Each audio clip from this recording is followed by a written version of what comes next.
दोस्तों, स्वागत है आपका मेरे YouTube चैनल इंग्लिश बाबू पर। और आज मैं फिर हाजिर हूँ आपके साथ एक नई स्टोरी लेकर।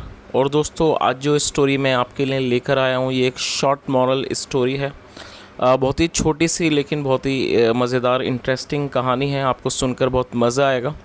उसके अलावा इस स्टोरी में आपको कुछ नए इंग्लिश के वर्ड मीनिंग सीखने को मिलेंगे, उनकी करेक्ट प्रोनाउंसिएशन के बारे में पता चलेगा। और दोस्तों, इसका जो ग्रामर का स्ट्रक्चर है वो बड़े ही बेसिक लेवल का है। तो जो बेसिक लेवल की ग्रामर है उसके जो स्ट्रक्चर है, उसका जो ट्रांसलेशन का प्रोसेस है, आप बहुत ही आसानी से समझ पाएंगे और साथ में सीख भी पाएंगे। तो चलिए दोस्तों, आज की इस कहानी को हम शुरू करते हैं और सबसे पहले कहानी का टाइटल देखते हैं।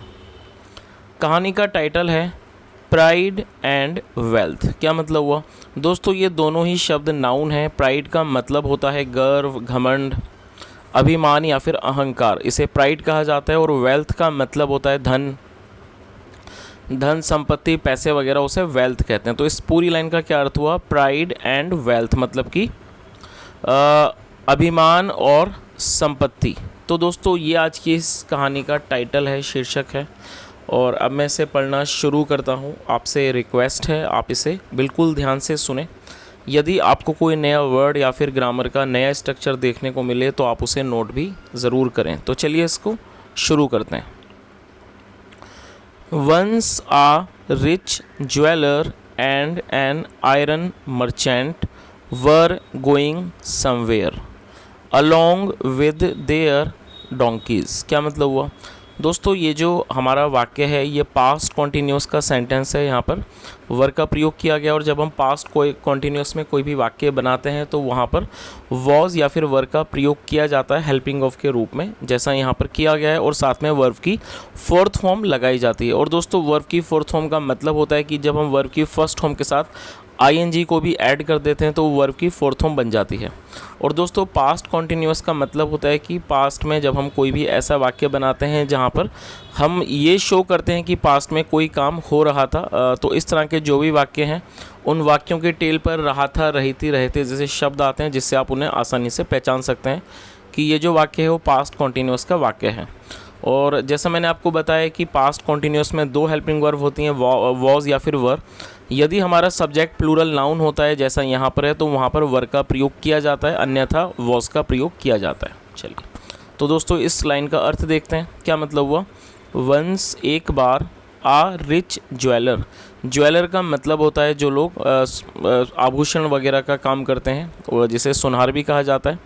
वंस एक बार, अ रिच ज्वेलर मतलब एक अमीर सुनहार, एंड और N iron merchant. Iron merchant का मतलब होता है लोहे का व्यापारी।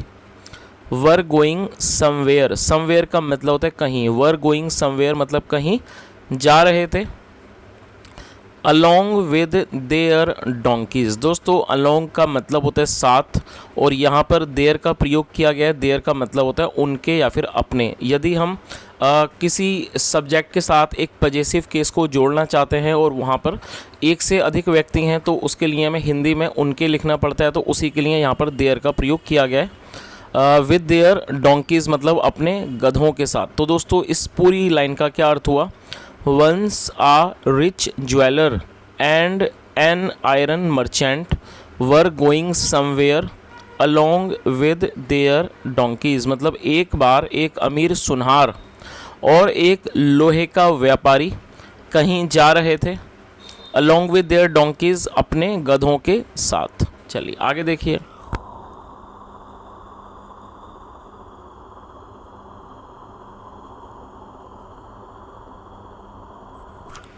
The jewellers donkey had a silk cloth on his back. क्या मतलब हुआ दोस्तों? यहाँ ज्वेलर के बाद एपिस्ट्रोफी एस का प्रयोग किया गया है, जिसका मतलब होता है का के की। जब हम किसी व्यक्ति के साथ या फिर किसी नाम के साथ किसी वस्तु को भी जोड़ना चाहते हैं, पॉजिटिव केस बनाना चाहते हैं, तो वहाँ पर एपिस्ट्रोफी एस का प्रयोग किया जाता है, जिसकी हिंदी होती है का के की। द ज्वेलर्स डोंकी का मतलब हुआ सुनहार का गधा। सुनहार का गधा। Had a silk cloth on his back. क्या मतलब हुआ? सिल्क क्लॉथ का मतलब हुआ यहाँ पर रेशम का कपड़ा। Had a silk cloth on his back, और बैक मतलब पीठ। तो इस लाइन का क्या अर्थ हुआ कि जो सुनहर का जो गधा था उसकी पीठ पर सिल्क का क्लॉथ था, मतलब कि रेशम के कपड़े थे, रेशम का कपड़ा था।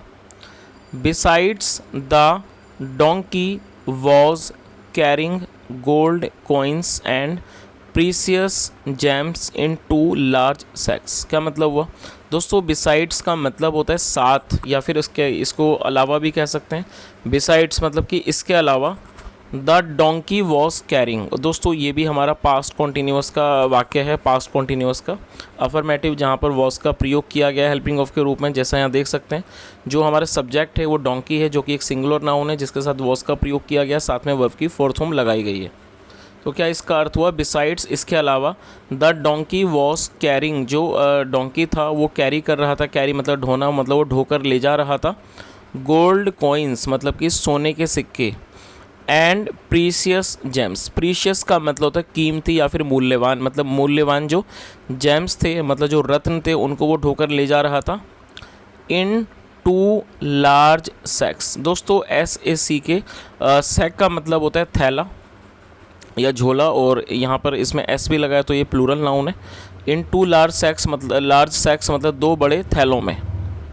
तो इस पूरी लाइन का क्या अर्थ हुआ कि इसके अलावा जो गधा था वो सोने के सिक्कों को और जो कीमती मतलब जो मूल्यवान जो रत्न थे उनको 2 बड़े थैलों में ढोकर ले जा रहा था। चलिए आगे देखिए। वेयर एज का मतलब होता है जबकि। द आयरन मर्चेंट्स डोंकी, दोस्तों यहाँ भी मर्चेंट के बाद एपिस्ट्रोफी एस का प्रयोग किया गया जिसका मतलब होता है काके की। तो इसका क्या अर्थ हुआ? वेयर एज जबकि, द आयरन मर्चेंट्स डोंकी मतलब जबकि जो लोहे के जो व्यापारी का जो गधा था वॉज सिंपल मतलब कि वो सादा था। और दोस्तों ये जो वर्ड है सिंपल, ये एक एडजेक्टिव है, आप इसे नोट कर सकते हैं। तो इस पूरी लाइन का क्या अर्थ हुआ? जबकि जो लोहे के व्यापारी का जो गधा था वो एकदम सादा था, वो बिल्कुल सिंपल था, सादा था। He was carrying some iron tools in his sack, क्या मतलब हुआ? और दोस्तों ये भी हमारा पास्ट कॉन्टिन्यूस का वाक्य है, और जैसा मैंने आपको बताया कि जब हम पास्ट कॉन्टिन्यूस में कोई भी वाक्य बनाएंगे तो वहाँ पर वर्ब की फोर्थ फॉर्म का प्रयोग किया जाता है। और कैरी का मतलब होता है ढोना, किसी चीज़ को ले जाना। He was carrying some iron tools in his sack, मतलब वह अपने थैलों में कुछ आयरन टूल्स मतलब कि जो लोहे के औजार थे, टूल्स थे, उनको वो ढोकर ले जा रहा था। चलिए आगे देखिए। The jewellers donkey was full of pride because he was carrying precious goods, क्या अर्थ हुआ इस लाइन का? द ज्वेलर्स डोंकी, जो ज्वेलर का डोंकी था, मतलब जो इस सुनहार का जो गधा था, वॉज फुल ऑफ प्राइड मतलब वो पूरे गर्व में था, मतलब पूरे अहंकार में था, पूरी तरह से वो घमंड में था। बिकॉज क्योंकि ही वॉज कैरिंग मतलब वो क्योंकि वो ले जा रहा था, ढोकर ले जा रहा था प्रीशियस गुड्स मतलब क्योंकि वो मूल्यवान या कह सकते हैं कीमती गुड्स को, सामानों को ढोकर ले जा रहा था। दोस्तों इस पूरी लाइन का क्या अर्थ हुआ कि जो सुनहार का गधा था वॉज फुल ऑफ प्राइड, वो पूरी तरह से अहंकार में भरा हुआ था, मतलब पूरी तरह से वो घमंड में था। क्योंकि because he was carrying precious goods, क्योंकि वह मूल्यवान या कह सकते हैं कीमती सामानों को ढोकर ले जा रहा था। आगे देखिए। द मर्चेंट्स डोंकी वॉज काम, और जो मर्चेंट का मतलब उस व्यापारी का जो डोंकी था, गधा था, वॉज काम वो शांत था। और दोस्तों CALM इसको काम पढ़ते हैं, जिसमें L जो है वो साइलेंट होता है, तो इसे हम काम पढ़ते हैं। और ये एक एडजेक्टिव है जिसका मतलब होता है शांत। तो इसका क्या अर्थ हुआ कि जो मर्चेंट का जो डोंकी था, मतलब जो उस व्यापारी का जो गधा था वो शांत था। चलिए आगे देखिए। As they were passing through a forest, a gang of dacoit stopped them, क्या अर्थ हुआ? दोस्तों ये भी पास्ट कॉन्टीन्यूस का ही वाक्य है, और इस कहानी के अंदर आज हमने कई सारे एग्जांपल्स देखे जो कि पास्ट कॉन्टीन्यूस के थे, तो ये भी एक पास्ट कॉन्टीन्यूस का अफर्मेटिव वाक्य है। और दोस्तों पास थ्रू का मतलब होता है किसी जगह से होकर गुजरना, तो आप इस वर्ड को नोट कर सकते हैं, PASS पास, और साथ में थ्रू THROUGH, पास थ्रू मतलब कहीं से होकर गुजरना, और ये फोर्थ फॉर्म है passing through. As they were passing through a forest, मतलब जैसे कि दे का मतलब वे या फिर वे लोग। और दोस्तों दे जो है कि एक प्लूरल नाउन है, जब सब्जेक्ट में एक से अधिक व्यक्ति शामिल होते हैं तो वहाँ पर दे का प्रयोग किया जाता है। आप इस चीज़ को नोट कर सकते हैं। साथ में आप इस बात को भी नोट कर सकते हैं कि जो दे है वो एक प्लूरल नाउन है। तो यहाँ पर कई लोग शामिल हैं, 2 गधे हैं और साथ में उनके जो 2 व्यापारी हैं, इसलिए यहाँ पर दे का प्रयोग किया गया है क्योंकि यहाँ पर एक से अधिक लोगों के बारे में बात की जा रही है। तो इसका क्या अर्थ हुआ, as they were passing through a forest, मतलब जैसे कि वे लोग या कह सकते हैं वे एक जंगल से होकर गुजर रहे थे। आ gang of dacoit stopped them, और स्टॉप का मतलब होता है रोकना।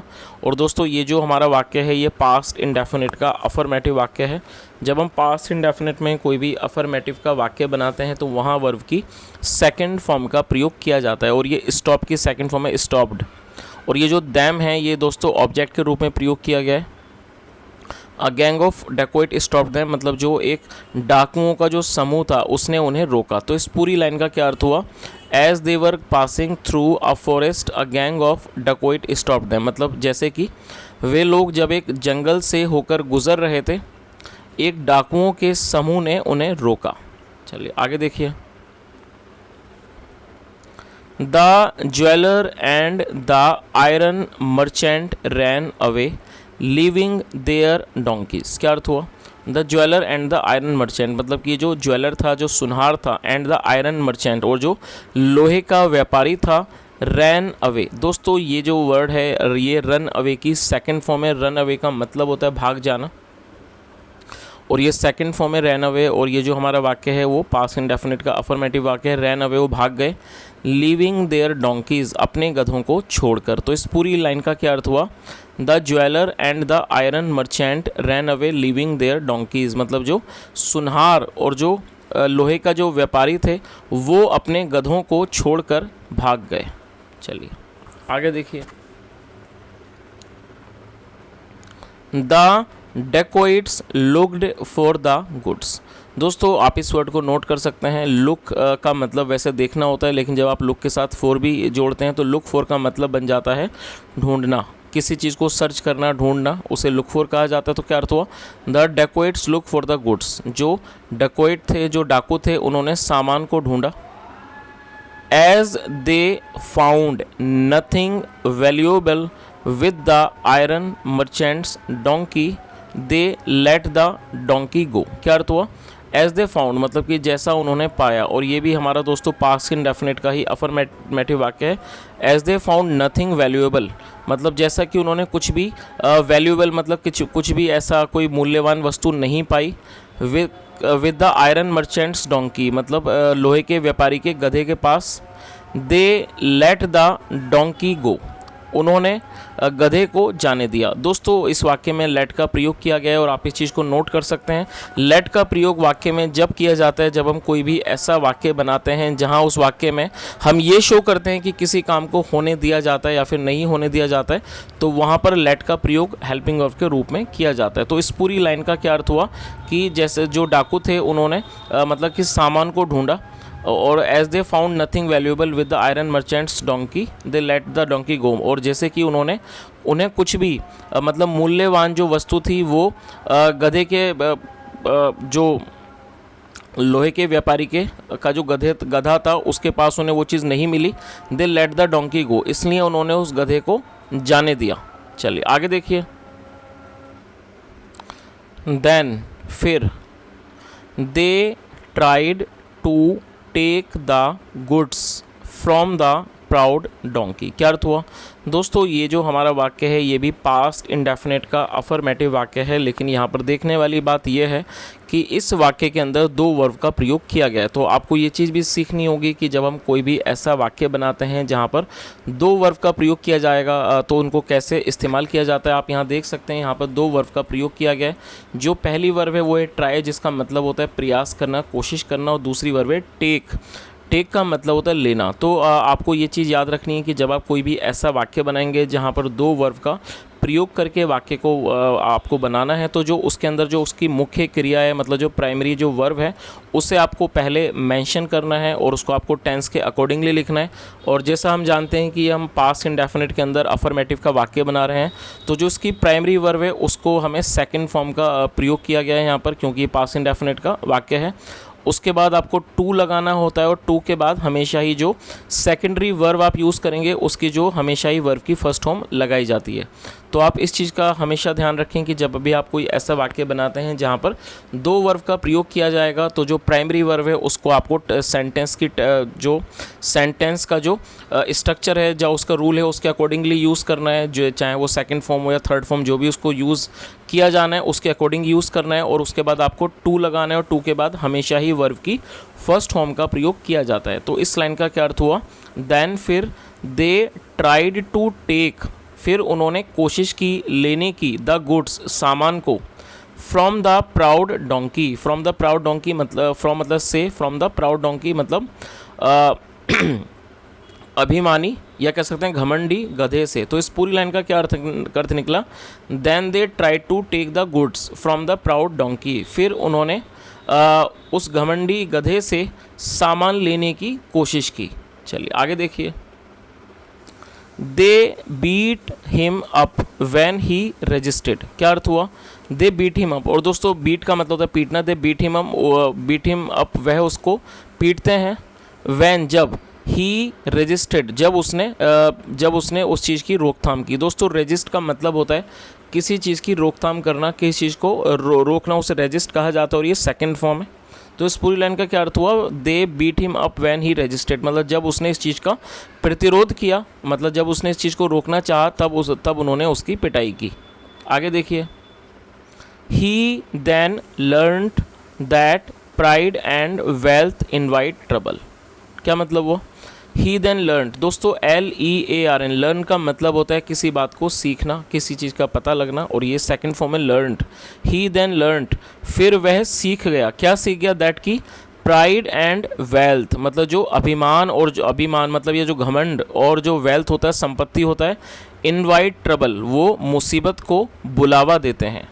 चलिए, तो दोस्तों इस तरह से ये कहानी ख़त्म होती है। और जैसा हमने इस कहानी के अंदर देखा, इस कहानी का जो मॉरल है, कहानी तो बहुत ही सिंपल, बहुत छोटी सी है, लेकिन यदि हम इसके मॉरल के बारे में बात करें तो इसका मॉरल बहुत ही अच्छा है। जैसा हमने देखा कि यदि किसी व्यक्ति के अंदर अभिमान हो और साथ में उसके पास संपत्ति भी हो, तो ये जो चीज़ें हैं वो किसी भी तरह के संकट को बुलावा देती हैं। तो दोस्तों ये आज की कहानी थी। यदि आपको कहानी अच्छी लगी हो, मेरा पढ़ाने का प्रयास भी आपको अच्छा लगा हो, तो आपसे रिक्वेस्ट है वीडियो को लाइक करें, शेयर करें, चैनल को ज़रूर सब्सक्राइब करें, और यदि कोई सुझाव हो तो कमेंट के माध्यम से ज़रूर बताएं। सुनने के लिए thank you so much. Have a nice day and bye.